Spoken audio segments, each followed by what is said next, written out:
할렐루야. 네, 할렐루야. 오늘 함께 읽으신 말씀은 디모데후서 4장 1절부터 8절까지의 말씀입니다. 이제 바울이 이제 죽음을 직감하고 뭐 몇 번 누차 말씀드렸지만 바울이 가장 마지막에 쓴 책이 이제 디모데후서로 봅니다. 디모데후서가 가장 마지막 책인데 이 마지막 책으로서 디모데에게 권면하는 것을 보면요, 이제 얼마나 그 마음이 비장한지, 그리고 마지막 유언을 이제 쏟아내는 것으로서 나름 이 디모데후서 자체가 이제 마지막인데 그 중에서도 마지막 파트에 해당하는 이제 4장입니다. 오늘 4장 1절은 이렇게 시작합니다. 하나님 앞과 살아있는 자와 죽은 자를 심판하실 그리스도 예수 앞에서 그가 나타나실 것과 그의 나라를 두고 엄히 명하노니. 여러분, 바울은요 예수님을 만난 이후에 다메섹 도상에서 예수님을 만난 이후에 그의 평생을 움직였던 것은 제가 계속 누차 말씀드리지만 예수님의 부활과 그리고 그 자신의 부활이었습니다. 바울의 마음을 사로잡은 것이 부활이었어요. 부활. 그럼 부활이 언제 일어나는가? 예수님의 재림하심과 함께 일어나는 것이죠. 그러니까 바울은요 사실 그 매일의 삶 속에서 분투하는 것이 그냥 그 삶에 몰두해 가지고 혹은 그 자신의 어떤 보이는 현실에 함몰되어서 살아가는 사람이 아니라 어떻게 보면요 매우 이상주의자인 거예요. 아주 극도로 이상주의자인 거예요. 그래서 그 이상주의자라는 것은 허황된 어떤 아이디얼리스트가 아니라 본인이 만난 예수님, 그리고 그분이 진리시고 그분이 부활을 경험하셨고 그분의 부활을 자신이 믿고 인격적으로 고백하는 가운데 그분의 부활을 믿으니까, 그리고 그분이 다시 오실 것을 믿으니까 그 하루의 삶에 매몰된 것이 아니라 영원에 비추어진 하루인 거죠. 이게 상당히 중요합니다. 왜냐면요, 저는 저의 말은 아니고요. 극과 극은 통한다. 헨리 나우엔도 이전에 상처 입은 치유자에서 그렇게 말한 것 같습니다. 극과 극은 통한다. 그리고 이전에 또 엘리자베스 큐블러로스 같은 경우도 우리 내면에는 아예 극단이 또 존재한다. 이런 이야기도 해요. 우리 내면에는 히틀러와 간디가 동시에 공존하고 있다. 그런 이야기를 한 적이 있습니다. 이 극과 극은 통하고 또한 극이 또 우리 안에 있고, 우리 안에 사실 난 극단적이지 않아 하지만 이 극과 극이라는 것은요 인간이 원래 연약하기 때문에 잘 극단으로 치닫습니다. 그리고 사실 중도가 균형을 잡는 것이 사실 굉장히 어렵고 이 긴장감이 있어야 돼, 텐션이 있어야지 균형을 잡고 있을 수 있거든요. 그러니까 이게 피곤한 일이에요. 그리고 귀찮은 일이에요. 어렵기 때문에 그냥 극단으로 치닫습니다. 아예 내가 그냥 일상을 내팽개치고 그냥 저 나라만, 주님 나라만 향하던가, 아니면은 내가 하루하루 바쁜데 때 되면 나도 천국 갈 테니까 신경 쓰지 말자. 오늘 하루 이제 그냥 오늘 하루만 집중하자. 그렇게 생각하는 경우가 있는데요. 여러분, 바울은요 이 극이라고 하면 이 극이 이 바울의 삶에서 정말 균형적으로 나타난 것 같습니다. 어떻게 보면 굉장히 극단적인 것 같지만 그 극이 극으로 끝나지 아니하고 이 통합적으로 나타나요. 이게 무슨 말이냐? 제가 앞서 바울이 아이디얼리스트 같다고 말씀드렸습니다. 극도로 이상주의자 같은데 막 부활 그리고 내세 주님이 다시 오시는 건 아직 오시지 않았잖아요. 2000년 지났는데도 그렇게 사모하는 것 같지만, 여러분, 바울이 자신의 삶을 어떻게 살았냐? 사도행전 말씀 보시면은 사도행전 제가 한번 같이 찾아볼까요? 사도행전 20장 23절 24절.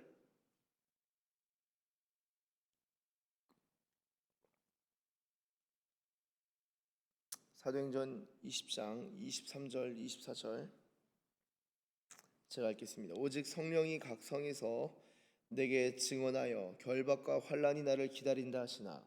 이 결박과 환난을 느끼고 있는 거예요. 성령님이 말씀하신 부분이 있기 때문에 굉장한 두려움과 공포가 있긴 했습니다. 근데 잘 보세요. 24절 내가 달려갈 길과 주 예수께 받은 사명 곧 하나님의 은혜의 복음을 증언하는 일을 마치려 하면은 나의 생명조차 조금도 귀한 것으로 여기지 아니하노라.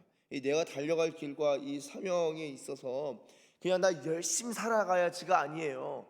환난과 어려움이 이미 예견된 환난과 고난이 있는데 달려가겠다는 거예요. 환난 속으로 뛰어 들어가겠다는 거예요. 이 문맥이 그렇습니다. 사도행전 20장 24절은 환난이라는 문맥과 배경 속에 놓여 있는데 내가 그 가운데서도 뛰어 들어가고 내가 달려가겠다. 이게 주님께 받은 사명이다. 사명은 복음을 증언하는 것, 말씀을 증언하는 것이다. 자,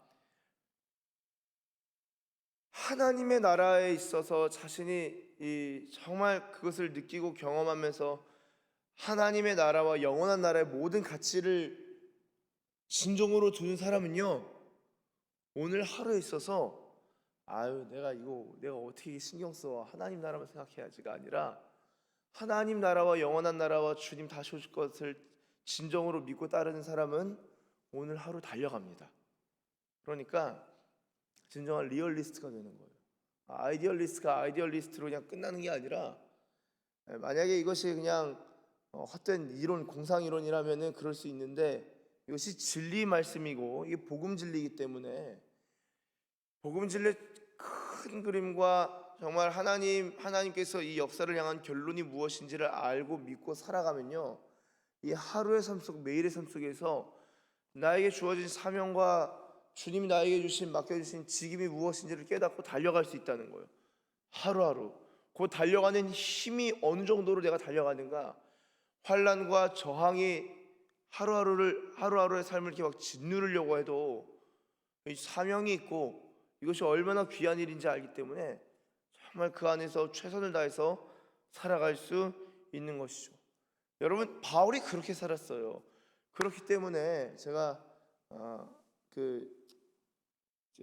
엊그저께 그리고 3일 전 금토 신우 수련회가 있었는데 그때 그렇게 설교하면서 저녁 집회 때 말씀을 나누면서 제가 드린 말씀이 뭐였냐, 바울은 분명히 막 부활에 미쳐서 살았는데 죽을 때 가까우니까 디모데한테 하는 권면을 보니까 너무나 신기하다. 뭐가 신기하냐면은 부활 주님이 다시 오실 것 계속 얘기하다가 이 디모데 전후서 오면은 굉장히 현실적으로 하루하루의 삶, 뭐 하면서 살아야 될지를 일상에 되게 관심 있는, 그렇게 이야기하는 것이 참 놀랍다. 그래서 신약 학자들 중에서는 디모데 전후서가 바울이 쓴 책이 아니라고 부인할 정도로, 바울은 원래 종말론에 대한 이야기가 언급이 많은데 디모데 전후서는 종말론적인 사상이 많이 안 보인다, 바울의 책이 아닌 것 같다라고 문제를 제기할 정도로 종말에 대한 생각이 많이 없는 것 같은데, 저는 그것을 어떻게 이해하냐, 어떻게 설명하냐, 바울이 노년이 되고 달려갈 길을 달려오면서 살아가다 보니까 종말과 현실이 분리되지 아니하고 현실과 일상 속에 종말의 믿음과 소망이 잘 녹아져 있다. 마치 소금을 구하러 바다로 가지만 바닷물을 보면서 소금을 볼 수 없는 것처럼, 그러나 그 안에 소금이 녹아져 있는 것처럼 바울은 이 하루하루의 삶에 종말 소망과 종말 사상과 부활과 하나님 나라에 대한 믿음이 하루하루의 삶 속에 녹아져 있다라는 거예요. 놀랍지 않습니까? 그래서 바울이 이제 디모데에게 권면하는데 1절도 보세요. 예수님 앞에서 그분이 나타나실 것, 재림하실 것과 그분의 나라를 두고 엄히 명한다. 엄히, 아주 그냥 이거 중요한 이야기야. 잘 들어봐. 2절, 너는 말씀을 전파하라.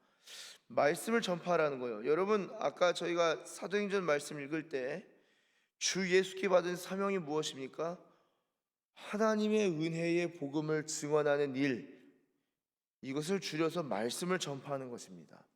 이것은 바울의 사명이었고 이것은 디모데의 사명이기도 합니다.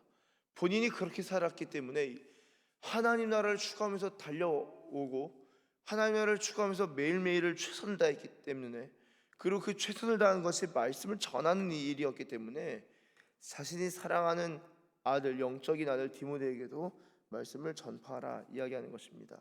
2절에 때를 얻든지 못 얻든지 항상 힘쓰라. 말씀 전하는 것에 힘쓰라는 거예요. 여기서 한 가지 저희는 요 구절을, 여러분 이게 저희가 하나님의 말씀을 굉장히 해석은 하지만 편협하게 하는 경우가 있습니다. 뭐냐면은 이 노방전도를 떠올려요. 당장에 노방전도를 떠올립니다. 그리고 이 말씀을 전파해야 되니까 막 대화하다가 맥락, 앞뒤 맥락을 다 잘라버리고 갑자기 이제 예수님 안 믿으면 지옥 가.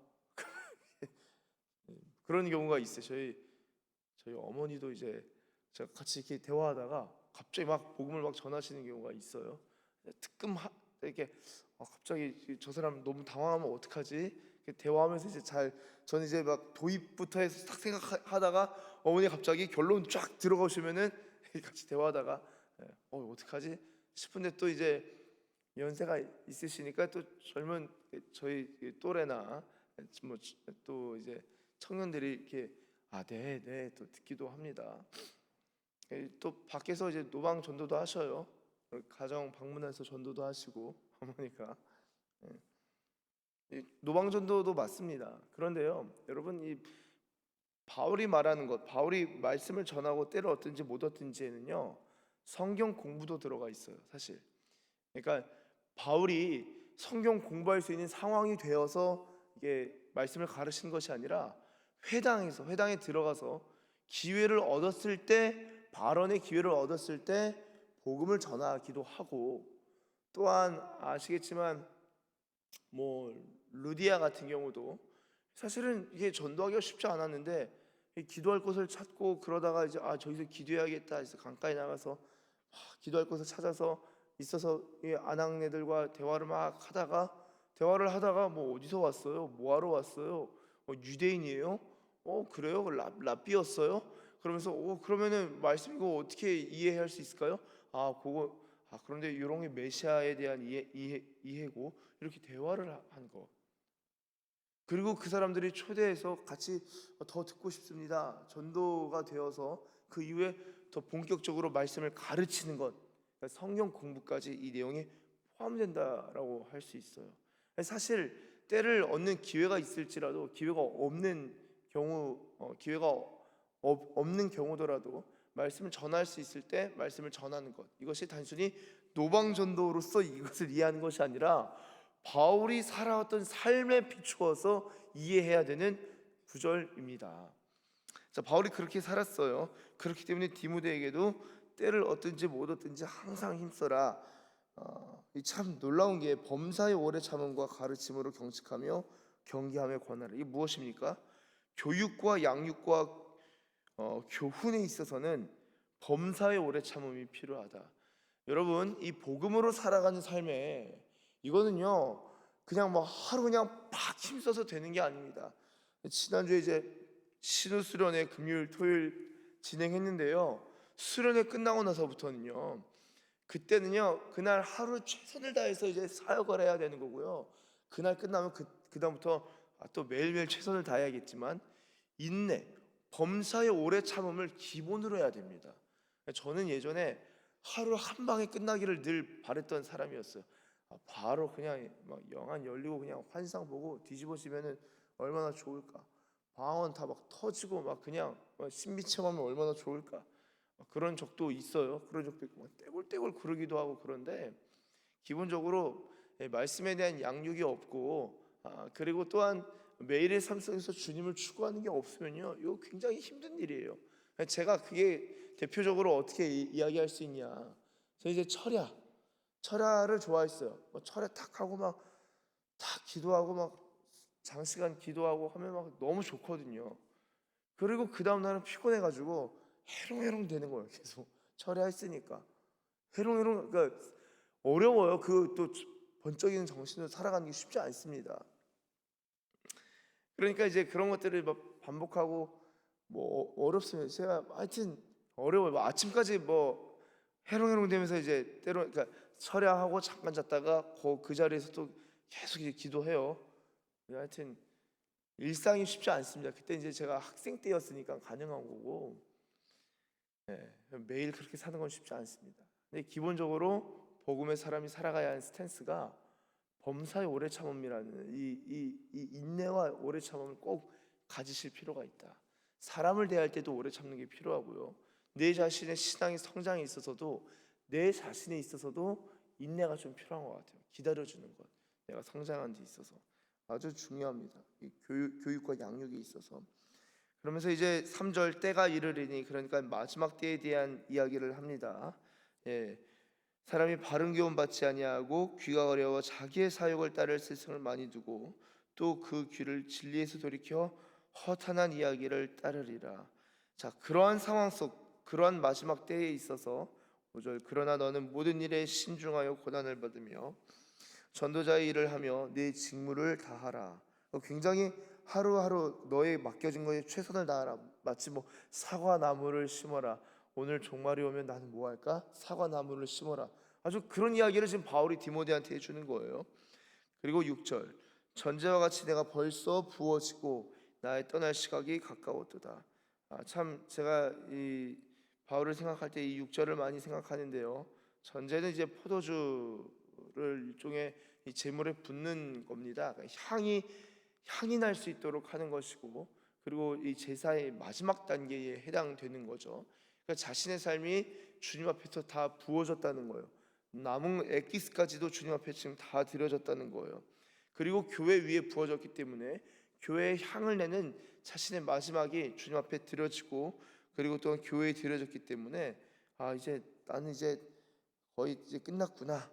그러면서 자신의 삶을 돌이키면서 7절, 나는 선한 싸움을 싸우고 나의 달려갈 길을 마치고, 아까 사도행전 20장 24절 같이 읽으셨죠? 나의 달려갈 길을 마치고 믿음을 지켰으니. 8절 한번 같이 읽어보겠습니다. 시작. 이제 후로는 나를 위하여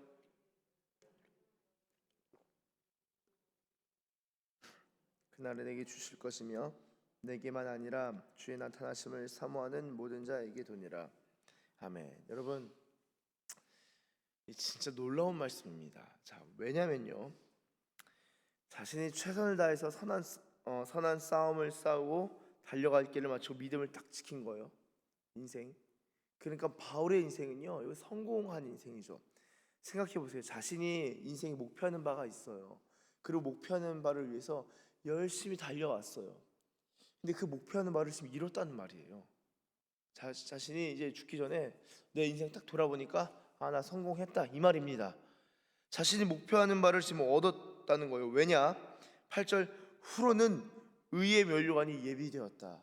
생각해 보세요. 이 인생에서 이런 표현 하기가 쉽습니까? 여러분, 이 진짜 예수님 잘 믿은 사람들의 이 임종을 보는 것은 진짜 아주 큰 복이거든요. 그런 분들을 볼 때, 그런 분들의 마지막, 그런 분들의 이제 장례를 볼 때는 큰 평강과 기쁨이 있어요. 정말로 큰 평강과 기쁨이 있습니다. 그런데 그런 분들 보면은 이제 저희 증조 할머니도 그러셨어요. 이게 마지막에 이제, 그러니까 이제 자연사라고 해야 되나요? 이게 하여튼 나이가 드셔서 이제 잘 사시다가 이제 소천하셨는데요. 병 때문에 돌아가시지 아니하시고 그렇게 소천하셨는데, 소천하시기 전에 자꾸 이제 기도를 뭐 하나님 워낙 사랑하시고 천번제 몇 번 하시고 금식기도 많이 하시고 뭐 늘 밤 11시 기도, 매일 밤 11시 기도 하시고 명절 때도. 이제 죽기 전에 있으면은 이렇게 침대에 누워 계시면은 갑자기 귀신이 왔다고, 귀신 와서 날 잡아가려고 한다고 발을 막 차시기도 하시고 몸을 막 비틀려고 그러다가 빨리 가서 찬양 켜라. 막 지금 발악하고 있다. 찬양 딱 켜면은 찬양 들으시면서 아 이제 살 것 같다. 그래서 주님이 도우셨다고 몇 번 이제 그러셨는데 이제 돌아가시기 전에 내가 주님께 간다고. 마지막에는 주님께 간다. 그런 분들 보면 이제 하나님께 간다, 천국 간다. 아, 주님이 이제 나를 영접하시려고 기다리신다. 이런 표현들이 있습니다. 바울은 이제 그 정도도 아니에요. 아주 정신이 온전히 살아 있어가지고 편지 쓰고 있잖아요. 자신의 인생을 잘 살아오는 것도 대단한데 자신이 죽고 나서 의의 면류관이 예비되었다라는 믿음을 갖는 것, 이거 정말 놀랍지 않습니까? 이 세상에 있는 이 세속적인 것들을 위하여 살아가다 보면요, 죽는 것도 아까워해요. 그리고 그런 사람들은요, 죽음을 굉장히 두려워합니다. 이 세상의 것에 집착해온 사람들은요. 그런데 바울은요, 이 삶에 있어서도 최선을 다했고 성공적인 삶을 산 것뿐만 아니라 의의 면류관이 예비되었다 라고 고백할 수 있는 그 믿음, 그리고 하나님 나라를 볼 수 있는 그 영안, 정말 놀라운 고백인 것이죠. 바라는 것은요, 바울뿐만 아니라 저와 여러분도 나에게는 의의 면류관이 예배되었어. 한번 고백해 볼까요? 새벽 예배 때는 잘 안 하는데 같이 한번 고백해 보면 좋겠습니다. 나를 위하여 의의 면류관이 예배되었습니다. 다시 한번 나를 위하여 의의 면류관이 예비되었습니다. 그날에 내게 주실 것이다. 그리고 나뿐만이 아니라 주의 나타나심을 사모하는 모든 자에게도 의의 면류관을 씌워 주실 것이다. 바울이 그렇게 고백합니다. 사랑하는 서산기시교회 가족 여러분, 저와 여러분이 우리 인생 살 때에 주님의 나타나심을 사모하면서 사모하고 그냥 끝나는 것이 아니라 사모함으로 하루하루의 삶에 있어서 주님께 받은 사명 최선을 다해서 달려가면서 나아가는 분들 될 뿐만 아니라 그 인생을 마치는 그 즈음에 우리 각자의 인생을 마치는 시간 또 다를 터인데 그 마치는 즈음에는 내 인생에 내가 달려왔구나라고 고백할 수 있고, 그리고 그 후에는 의의 면류관이 예비되었습니다 라고 믿음으로 고백할 수 있는 저와 여러분들 되시길 예수님의 이름으로 축복합니다. 기도하겠습니다. 하나님 감사합니다. 주님, 나를 위하여 의의 면류관이 예비되었습니다 라는 이 믿음의 고백이 하나님 바울의 고백뿐만 아니라 주의 나타나심을 사모하는 우리 서산기시교회 모든 성도님들의 고백되길 원합니다. 하나님, 우리를 위하여 면류관을 예비해 놓으셨고 하나님 그 면류관을 우리에게 씌워주사 우리로 하여금 진정한 왕이 되게 하시고 왕같은 제사장들로 주님을 섬기고 주님이 맡겨주신 나라들을 유업으로 받아 나라들을 다스리는 왕같은 제사장이 영원한 주님의 나라에서도 이어질 줄로 믿습니다. 하나님, 우리의 삶이 하루하루의 환난과 고난과 어려움이 있지만 그것으로 말미암아 하나님 탈선하거나 또한 멈추는 자들이 아니라 어려움이 있을지라도 하나님이 부르신 그 상급이 얼마나 큰지를 생각하며 달려갈 수 있는 지혜와 믿음과 용기 허락하여 주시옵소서. 또한 그러한 삶의 마지막에 내가 선한 싸움에 있어서 승리하였노라 라고 고백할 수 있는 승리자들 다 되게 하여 주시옵소서. 감사드리며 예수님의 이름으로 기도드립니다. 아멘.